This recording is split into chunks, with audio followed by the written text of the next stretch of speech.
नमस्कार मंडळी, मी आपलं स्वागत करतो आपल्या आवडत्या यूट्यूब चॅनलवर, ज्याचं नाव आहे किशा काकाच किचन. तेव्हा मित्रांनो, आजचा पदार्थ ओळखला कुठला ते?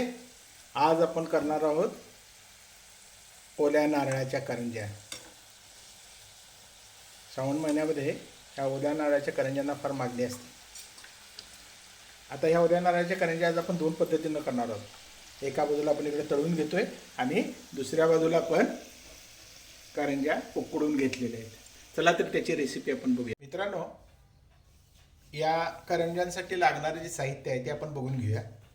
इथं आपल्याला गव्हाची पारी करण्यासाठी 2 कप गव्हाचं पीठ घेतलेलं आहे आपण. त्याच्यामध्ये चवीनुसार मीठ आणि लागेल तेवढं पाणी घालून 2 चमचे तेल घालून आपल्याला त्याचं घट्ट पीठ मळून घ्यायचं आहे. आणि त्या पिठाचा वापर आपण या करंजीच्या पाऱ्या करण्यासाठी करणार आहोत. त्याच्यानंतर आतलं सारण करण्यासाठी आपण जे साहित्य घेतलेलं आहे त्यामध्ये एक बाउल ओल्या नारळाचं खिसलेलं खोबरं घेतलेलं आहे.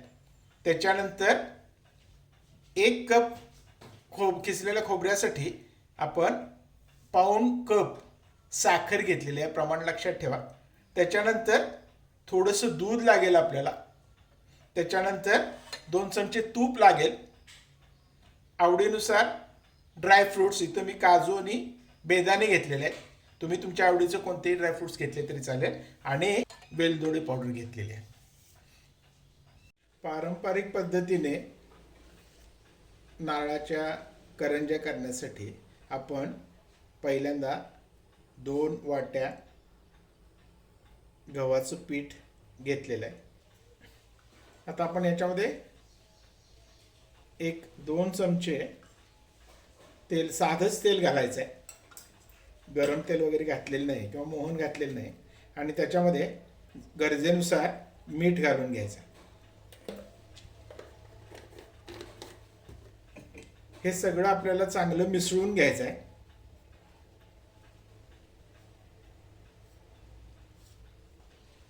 गरजेनुसार त्याच्यामध्ये गार पाणी घालून आपल्याला हे पीठ मळून घ्यायचं आहे. पीठ घट्टसरच मळावं लागतं. आता पीठ एकत्र होत आलेलं आहे चांगलं. असं पीठ छान गोळा होईपर्यंत मळून घ्यायचं आहे. आता या पद्धतीनं आपलं पीठ मळून झालेलं आहे. या पद्धतीनं आपलं पीठ मळून झालेलं आहे. आता हे बघा, जास्त पातळ पीठ मळायचं नाही, घट्टसरच पीठ ठेवायचं. त्याला थोडासा तेलाचा हात लावून घ्यायचा आणि हे पीठ जे आहे ते एक अर्ध्या तासासाठी आपल्याला झाकून ठेवायचं आहे.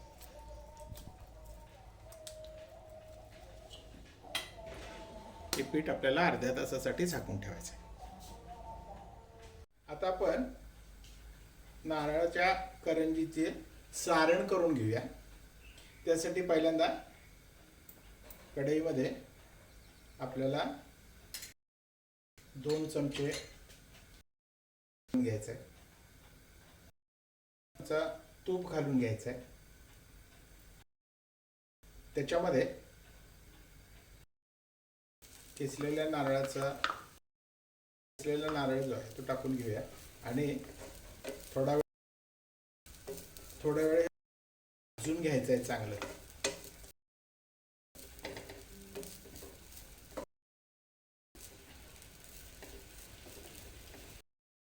खोबरं थोडं परतून झालं आणि मग त्याच्यावर आपण जी साखर घेतली होती बाउल, ती साखर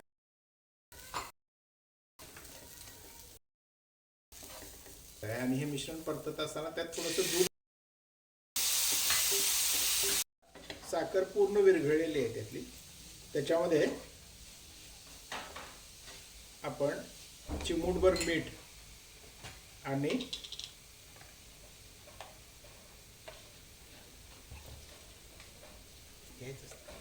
त्याच्यामध्ये चिमूटभर मीठ घालून घेऊ आणि त्याबरोबरीनच वेलदोड्याची पावडर घालून घेऊ. हे मिश्रण चांगलं मिसळून घेऊया आणि त्याच्यामध्ये काजू आणि बेदाणे घालून परत ते मिश्रण थोडंसं परतून घेऊया. आपलं ओल्या नारळाच्या करंज्याचं सारण पूर्ण झालेलं आहे. आता हे आपण थंड होण्यासाठी बाजूला ठेवूया. या पद्धतीनं आपलं सारण तयार झालेलं आहे. मित्रांनो, आता या कणकेचे आपण मोठे 4 गोळे तयार करून घेऊया. त्यांना मोठ्या आकारात लाटून मोठ्या डब्याच्या टोपणाच्या साह्यानं त्याचे गोल आकार कापून घेऊया. म्हणजे एकसारख्या आकारामध्ये पाऱ्या तयार होतात.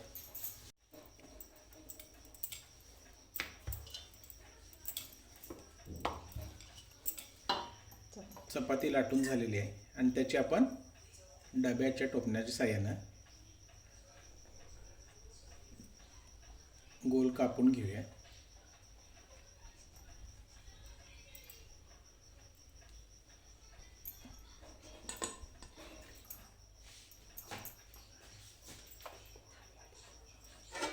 आता आपण या प्रत्येक पारीमध्ये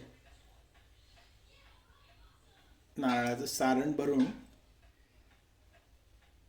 त्या पाऱ्या बंद करणार आहोत. अशा तऱ्हेनं व्यवस्थित प्रत्येक पारीवर थोडं थोडं सारण ठेवून थोडंसं त्याला पाणी लावून बाजूनं पाणी लावून घ्यावं लागतं. म्हणजे व्यवस्थित पीठ एकमेकाला चिकटतं.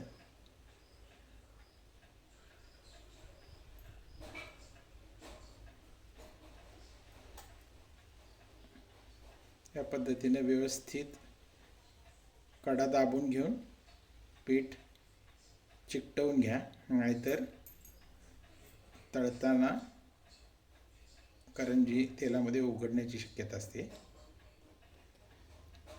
या पद्धतीनं आपण सगळ्या करंज्या बंद करून घेऊया. या सगळ्या करंज्या आपण व्यवस्थित सारण भरून चिकटवून घ्यायचे आहेत आणि आपण 2 पद्धतीनं या करंज्या करणार आहोत. एक म्हणजे तळणीच्या करंज्या, जे तेलामध्ये तळून, आणि दुसरं म्हणजे त्यांना वाफेवर उकडून घेऊन करंज्या करणार आहोत.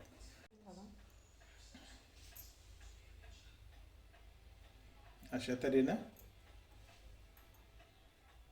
सर्व करंज्या कडांना चिकटवून घेऊन तुमच्याकडे कापायचा चमचा जर असेल तर त्याच्या साह्यानं यांना कापून घ्यायचं आहे.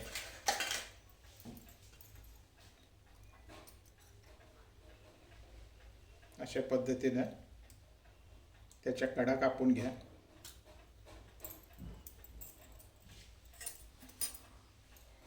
आणि आपल्या करंज्यांचा शेप व्यवस्थित करून त्यात तळायचे आहेत. अशा पद्धतीनं सगळ्या करंज्या आपण व्यवस्थित काप. आता आपल्या सगळ्या करंज्या लाटून आणि सारण भरून झालेले आहेत. त्यातल्या थोड्या करंज्या आपण पाण्यावर उकडून घेणार आहोत आणि थोड्या करंज्या तेलामध्ये तळून घेणार आहोत. आता इथं आपण कढई घेतलेली आहे आणि कढईमध्ये पाणी उकळायला ठेवलेलं आहे. आता या कढईमध्ये आपण एक स्टँड ठेवूया.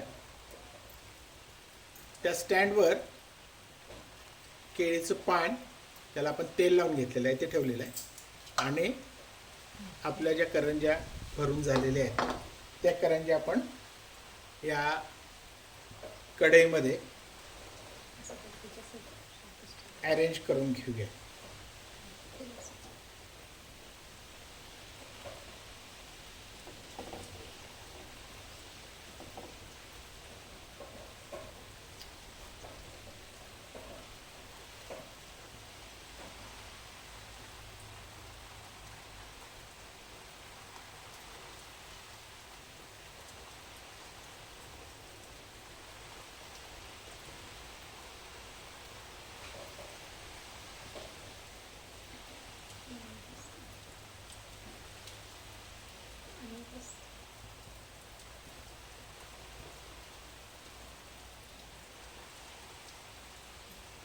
या पद्धतीनं आपल्या करंज्या ठेवून झालेल्या आहेत.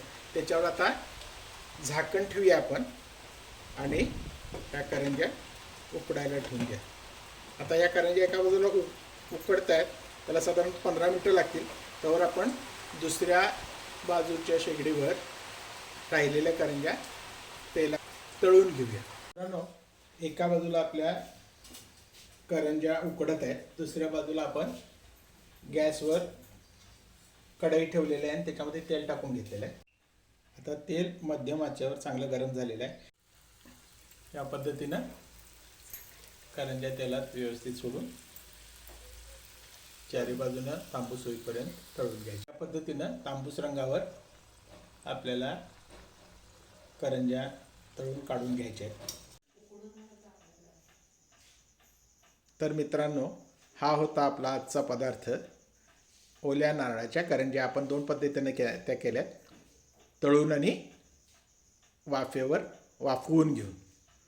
आता हा पदार्थ तुम्हाला नक्कीच आवडला असेल.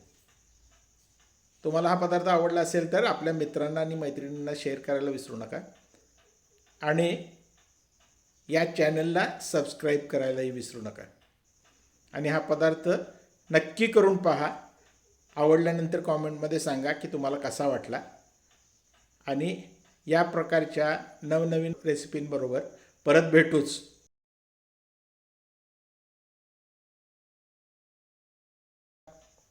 धन्यवाद.